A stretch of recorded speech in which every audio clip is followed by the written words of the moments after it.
Yo, what's up? Welcome back to another episode of The Sauce. After a great Monday and a great weekend, we took a bath last night. I got crushed in the NBA. In fact, the Miami Heat game was the only game I turned a profit in. We also got crushed in MLB, but we're getting it back. In this video, some more Eastern Conference playoffs action. We're traveling up to Canada, We got the Toronto Raptors versus the Philadelphia 76ers, Game 3. Welcome to The Sauce. The Sauce.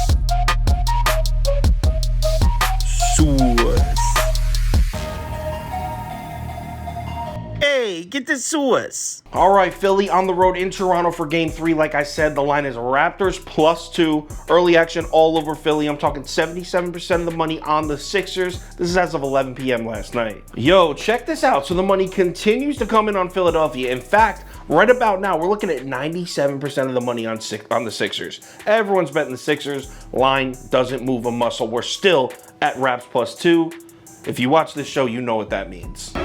It's a trap! Yes, sir, this looks like a trap, my friends. So no spreadsheets here. We're just looking at box scores from the previous games in these series, and Game 2 stats look just like the numbers from Game 1. Philly dominated basically every facet of the game, especially shooting and getting to the free throw line. So if we saw two similar basketball games back-to-back, should we expect to see anything different in Game 3? I mean, if we just watched the same basketball game twice, why are we going to bet against it happening a third time? Before we make any decisions or place any bets, we need to dig a little deeper. We need to find out specifically what is going wrong for the Raptors. I mean, what were they doing right during the regular season to win all those games that they're doing wrong now? If you watch Toronto basketball, then you already know how they've been winning games all season. They crash the offensive glass hard, the best offensive rebounding team in the entire league this season, and they force a shitload of turnovers on defense. Want to know how that's worked out in this series? Well, Philadelphia is winning the turnover battle pretty significantly, by the way, and offensive rebounding, Toronto has the slight edge. I think it's 20-17. Not enough. The Raptors are usually way better on the offensive glass. So can things change for the Raps in Game 3? Obviously, they're back home now. That's a plus. But here's the thing. I spent like an hour and a half going through all the different numbers, all the home and away splits for both Philly and Toronto, and my findings were not that great. I was digging around looking for some numbers to support a Toronto bet. We know why we should bet Philly, so I don't need to dig around and find the numbers that support Philly. We already know them. I want some numbers to support Toronto. I don't want to know why this line's only 2. And the thing is, and this is a little disappointing, almost every single statistical category, both these teams are better on the road. So that doesn't really give us much. I'm going to try to sell you a Toronto bet because I like to play both sides in these videos.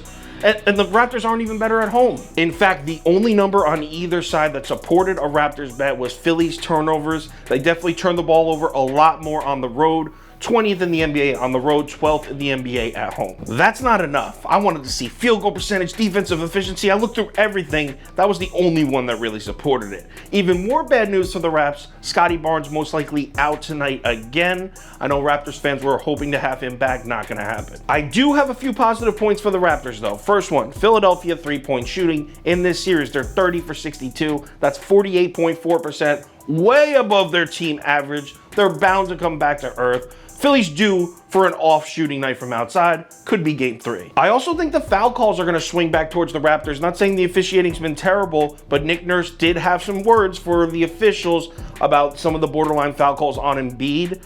Nick Nurse is a well-respected coach. I doubt his words will go unheard. So some of those borderline calls I could see going the Raps' way in Game 3. Last positive Raptors point, Toronto defense, specifically Fred VanVleet, OG Anunoby. Both of these guys are elite defenders, especially Anunoby. Neither has played a good defensive game yet.